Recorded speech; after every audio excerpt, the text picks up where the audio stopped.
Good morning mga kabisote! Halika, samahan niyo akong mulit maglalamas na naman tayo ng mga sangkap para sa ating simpleng pananghalian. Sa isang kawali, meron tayo ditong karne ng baka. Lagyan natin ng suka, ng toyo, at bawang. Mas maraming bawang, mas masarap mga kabisote. Lagyan din natin ng paminta. Dagdagan na rin ninyo ng paminta kabisote. Mas masarap lalo yan. At imekos-mekos lang yan. Atin itong pakuluan at palambutin. Sa isang mainit na kawali, maggigisa tayo dito ng ating pinipit na bawang. Hindi ko na po tinanggal yung balat dahil yan ay nagdadagdag din ng flavor. Kapag okay na, ilagay na natin ang pinakuluan nating karne ng baka.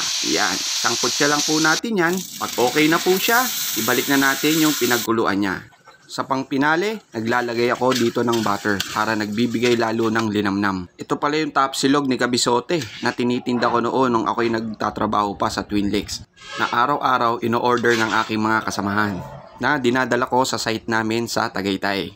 Shoutout po pala sa araw-araw na nag-order na si Errol Avelino, kay Besh Clay Felix at kay Pisan Gibe. At sa mga nakatrabaho ko dyan sa Twin Lakes, Tagaytay. Maraming salamat po. Magsangag at magprito na kayo ng itlog mga kabisote. O eto na, ano pang hinihintay mo kabisote? Tara, kakain na!